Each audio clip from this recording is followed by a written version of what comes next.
तो हम तेजी से आगे बढ़ते हैं। कृष्ण भगवान ये कहते हैं कि सम रहो, संतुलन बनाए रखना अपना, और कहाँ कहाँ बनाना है इस संतुलन के लिए, क्योंकि वो कहते हैं संतुलन वाला ही मेरी तरफ आ पाएगा। जिसका संतुलन खो बैठा है वो नहीं आ पाएगा इधर। तो कहते कहाँ कहाँ संतुलन रखना है? बोले मान अपमान में। आसान तो नहीं है। जो आपको अपमानित करें उनके साथ संतुलन स्वयं का बनाना इतना आसान नहीं, बहुत पीड़ा होती है व्यक्ति को। और जीवन के साथ तो ये है ही। कहते हैं ना कि जब अपने घाव देते हैं तो घाव देने में पल लगते हैं और भरने में जिंदगी लग जाती है। अपने जब रुलाते हैं ना, बाहर वालों की पीड़ा तो बहुत आसानी से बर्दाश्त हो जाती है। वो एक उदाहरण मैं दिया करता हूँ कि लोहार और सुनार दोनों की दुकानें पास पास में हैं, और सुबह सुबह का समय दुकानें खुली हुई हैं। लोहार ने भी अपना काम करना शुरू किया, सुनार ने भी काम करना शुरू किया। अब सुनार के पास लकड़ी की हथौड़ी और सोने का तार वो सीधा कर रहा है लकड़ी की हथौड़ी मार मार के, क्योंकि उस पे लोहे वाली हथौड़ी मार दी तो गया सोना। अब इधर लोहार जो है वो लोहे की हथौड़ी लेकर जोर जोर से ठक ठक करता हुआ अपना औजार बना रहा है।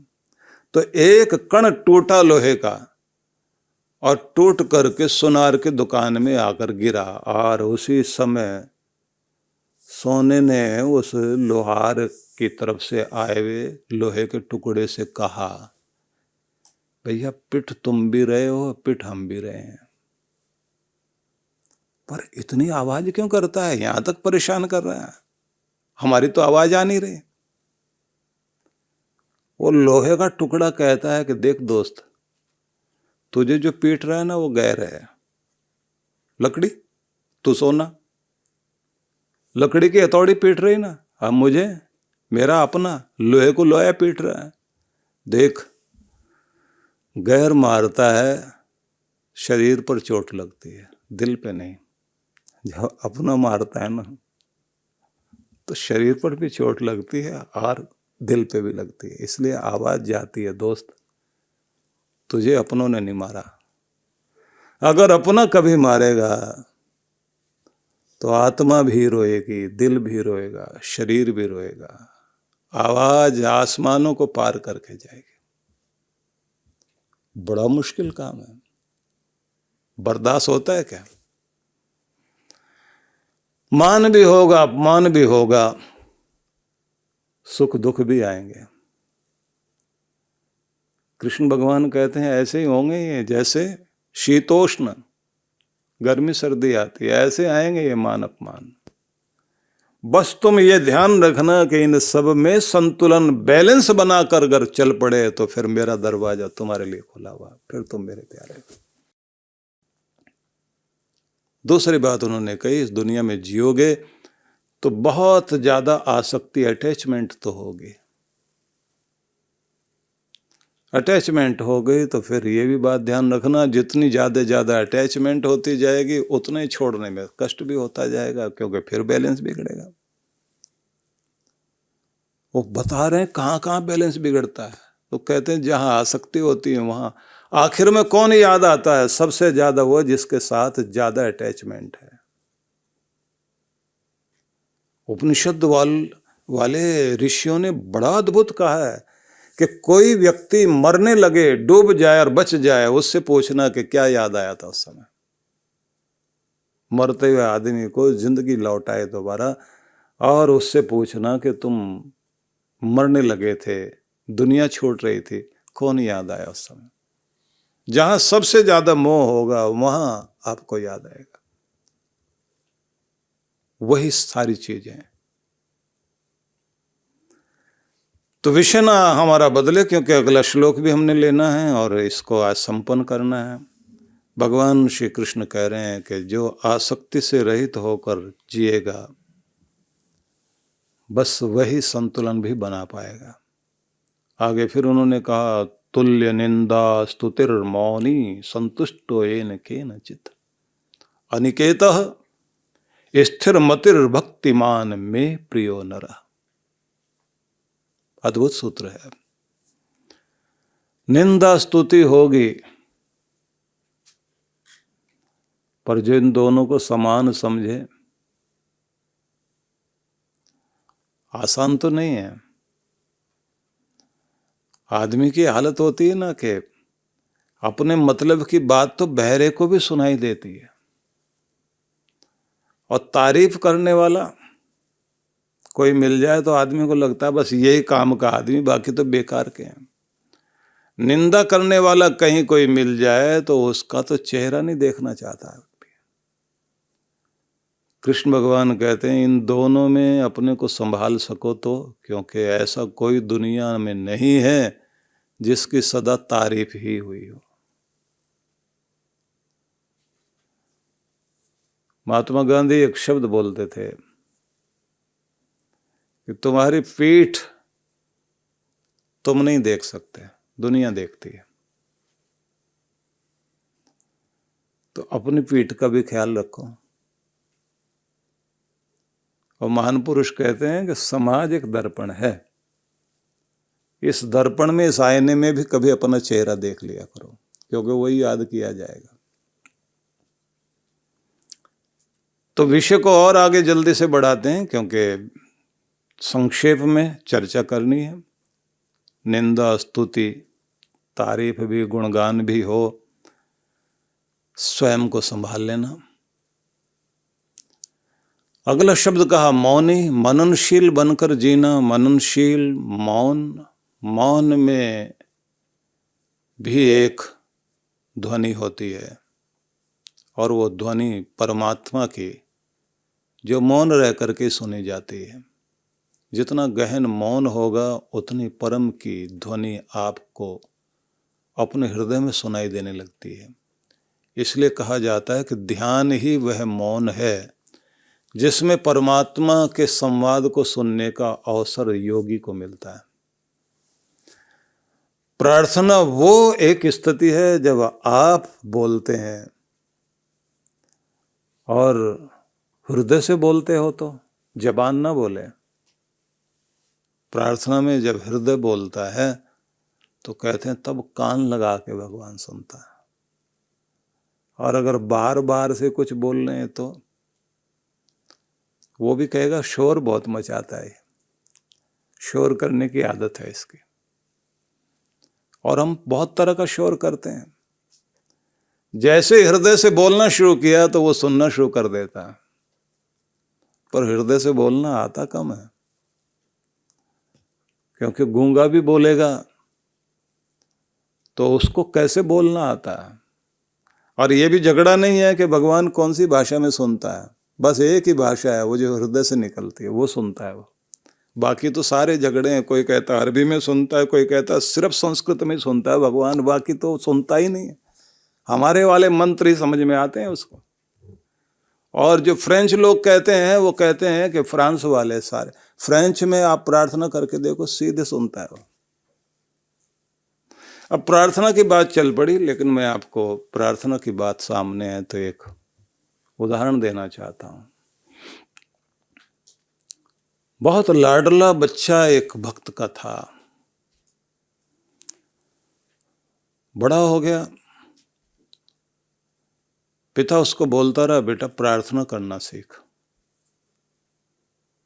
वो कहता था प्रार्थना सीखूं कैसे? बोले रटाऊंगा तो वो प्रार्थना नहीं होगी, और अगर रट भी लेगा तो फिर वो दिल से निकलने वाली हो तो बात है। दिल से निकलेगी तो तेरा कल्याण करेगी। बहुत बार उसे कहे, वो बोले जैसे आप अपनी आरती करते हो हम भी कर लेंगे। तो पिता कहे बेटा ऐसी आरती करने वाले तो बहुत बहुत लोग हैं, लेकिन सबके आर्त स्वर भगवान तक नहीं पहुंचते। वक्त आ गया कि वो बेचारा मरने लगा। तो मरने लगा तो उसने बच्चे की तरफ देखा, देख करके कहा अब मैं जा रहा हूं, प्रार्थना जरूर किया करना। अब बेटा कहता है कि आपने मेरे लिए कुछ छोड़ा भी है? प्रार्थना प्रार्थना तो हो जाएगी, कैसे गुजारूंगा जिंदगी में? उन्होंने कहा अंदर एक थैला पड़ा हुआ है, सोने के सिक्के हैं उसमें, जिंदगी भर खर्च कर लेना, अगर खाली होने लग जाए तो एक प्रार्थना बताता हूं तुम्हें, तेरे कान में बोलता हूं, बस ये तू बोल देना, तेरा थैला फिर भर जाएगा। और जा, मैं अपनी तपस्या से इतना ही कहता हूं, तेरा गुजारा हो जाएगा बेटा। मैंने तो वो थैला यूज करा नहीं कभी, क्योंकि मेरे साथ तो वो हर पल खड़ा रहा, वो देता रहा, मेरे काम चलते रहे। तो तेरे काम चल सके, पर ये ध्यान रखना, वो थैला मेरे पुण्यों का और मेरे भाग्य का, तेरे काम तो आ जाएगा, लेकिन वो अगर खाली हो गया तो भरेगा तभी जब तू प्रार्थना करेगा। बच्चे ने कहा अच्छा वो प्रार्थना याद करा दो। पास बुलाया और बुला के उसके कान में धीरे से कहा कि 4 शब्दों की प्रार्थना बेटा, बस यही करना था, और देख भूलना नहीं। हाँ, पिता तो चले गए, लेकिन बच्चे ने जैसे अपना काम धाम संभाला। तो आदमी हमेशा आसानी को ढूंढता है, आसान से क्या होता है। अब बिजनेस करे तो बिजनेस में मेहनत, जगह जगह जाना पड़ेगा। कोई काम धंधा करे उसमें मेहनत, बाग बगीचे देखने के लिए जाना पड़े तो उसमें भी मेहनत। उसको लगे कि थैला खोलो, उसी में से पैसे निकालो, अपना काम चलाओ और एंजॉय करो लाइफ को। अब करते करते उसके बरस बीतते गए, थैला हो गया खाली। अब लेनदारी देनदारी बढ़ने लग गई, तो उसके बाद मुश्किल आ गई। उसने सोचा कि अब थैला भरना चाहिए, चलो प्रार्थना करते हैं। अब जैसे जो है, जिस आसन पर बैठकर पिताजी बोलते थे, जैसे माला हाथ में पकड़ कर बैठते थे, वैसे बैठना पड़ेगा, वैसे नहा धो करके बैठना पड़ेगा। वो सारे इंतजाम तो कर लिए उसने, लेकिन जैसे प्रार्थना करने लगा, प्रार्थना याद ही नहीं आई, क्योंकि इतने समझ तक कोई प्रार्थना करी नहीं थी बेचारे ने। अब प्रार्थना याद नहीं आई, अब ये बड़ा मुश्किल में पड़ गया। 4 शब्दों की प्रार्थना थी कौन सी वाली? पूजा की किताबें उनकी ढूंढी, उसमें लिखी नहीं हुई। वो पड़ोसी उनका दोस्त था, उसके पास गए, मेरे पिताजी कोई प्रार्थना किया करते थे 4 शब्दों की, आप बता दो। अब उसने भी 4 शब्दों की कोई प्रार्थना बताई, बोले नहीं ये वाली नहीं है। फिर दूसरे के पास गया तो उसने भी कोई प्रार्थना बताई, बोले ये भी नहीं है। एक पंडित जी घर में आया करते थे, उनके पास गया, महाराज आप ही बता दो, 4 शब्दों की प्रार्थना है वो। उसने भी कोई प्रार्थना बताई, बोले ये भी नहीं है। अब घर में कुछ भी नहीं है, रूखी सूखी बना करके पत्नी ने कुछ दिया और वो खाने ही बैठा था। इतनी देर में एक साधु बाबा आ गए, उन्होंने कहा भैया कुछ है खाने को दोगे? इसके आंख में आंसू आ गए। इसने कहा मैं तो भूखा हूं, पर चल तू भूखा ना जाए इस दरवाजे से।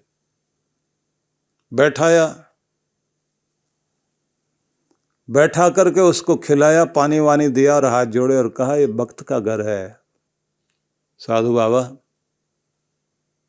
अब तक तो बहुत कृपा रही भगवान की, अब तो प्रार्थना भी नहीं निकलती दिल से।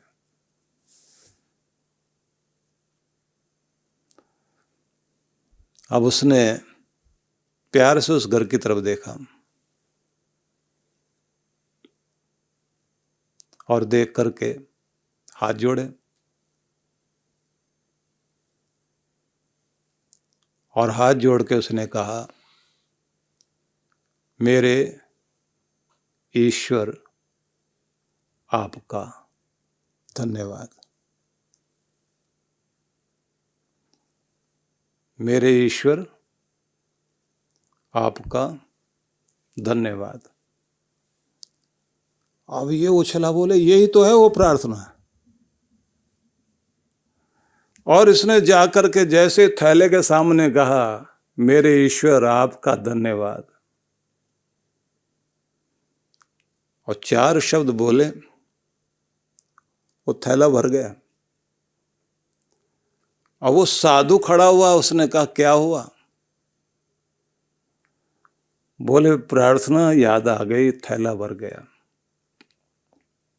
उसने कहा भैया फिर भूल जाएगा, प्रार्थना एक दिन की करने की चीज नहीं है, हर दिन करने की चीज है और धन्यवाद देने की चीज है। क्योंकि मैंने भी कुछ नहीं बोला, तूने भी कुछ नहीं बोला, मैंने तो बस इतना ही कहा तेरा धन्यवाद भगवान। तू भी धन्यवाद करना सीख जा। जितना धन्यवाद करेगा उतना बढ़ता चला जाएगा। और जिस दिन तू थैंक्स करना भूल गया तो समझ लीजिए कि कृपाएं तेरे जीवन से दूर हो जाएंगी। मैं भी आप सबसे यही कहना चाहता हूं दिल से, क्योंकि शब्द तो साधारण होते हैं। साधारण शब्द भी असाधारण तब बनते हैं जब वो हृदय से प्रकट हुआ करते हैं। इसलिए हृदय से प्रार्थना करने वाले बन जाइए, आपके थैले क्या जिंदगी भर जाएगी। ये जो शरीर है यही थैला है और इसमें जो सिक्के हैं वो हमारी खुशियां हैं। अपने शरीर के थैले को अगर खुशियों से भरना चाहते हो ना, तो धन्यवाद करना सीखो भगवान का और ऐसे कोई कार्य करने लग जाओ कि लोग आपको धन्यवाद करें। आप लोगों का धन्यवाद करो, लोग आपका धन्यवाद कर सकें और परमात्मा की हर देन के लिए धन्यवाद करना शुरू कर दीजिए। तो ये जो थैला है ना, चांदी के सिक्कों से मतलब खुशियों से भर जाएगा और फिर लोग कहेंगे इसकी तो चांदी चांदी है। तो भगवान यहाँ कह रहे हैं कि निंदा स्तुति में सम रहना, मौनी होना, मननशील, मौन में बात बनेगी। संतुष्टो येन केनचित, जैसे कैसे जो कुछ मिले उसमें संतुष्ट होकर धन्यवाद करना। अनिकेत, और किसी भी घर को घर मत समझ लेना, असली तो वही है। कौन सा? यत्र गत्वा न निवर्तन्ते तद्धाम परमो मम, जहां जाकर लौटना नहीं चाहोगे वो मेरा घर। स्थिर मति भक्तिमान में प्रियो नर, जिसकी बुद्धि स्थिर है और भक्तिमान है वो प्यारा है मेरा। ये धर्म्यामृतम इदम यथोक्तम पर्युपासते, श्रद्धा श्रद्धाना मत परमा भक्तास्ते अतीव में प्रिय। वे सारे लोग जो इन सभी धर्मों का पालन करते रहेंगे, इस प्रकार से जीवन जीते रहेंगे, ऐसे श्रद्धालु लोग मेरे अतिशय प्रिय हैं, उन पर कृपा हमेशा रहेगी। गुरु बिन ज्ञान न होत है, गुरु बिन दिशा अजान, गुरु बिन इंद्रिय ना सधे, गुरु बिन बढ़े न शान।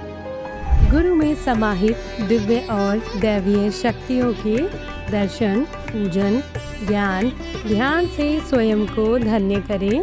परम पूज्य सद्गुरुदेव श्री सुधांशु जी महाराज एवं डॉक्टर अर्चिका दीदी जी के पावन सानिध्य में गुरु पूर्णिमा महोत्सव दिनांक 7 से 10 जुलाई 2025। विशेष कार्यक्रम गुरु मंत्र सिद्धि साधना, दिव्य शक्तिपात क्रिया, गुरु मंत्र दीक्षा, भक्ति सत्संग, गुरु दर्शन। गुरु पूर्णिमा महोत्सव 10 जुलाई 2025। स्थान शक्ति टेंट, द गोल्डन डिकॉर, नजदीकी जापानी पार्क, सेक्टर 12, रोहिणी, दिल्ली। आयोजक विश्व जागृति मिशन, दिल्ली।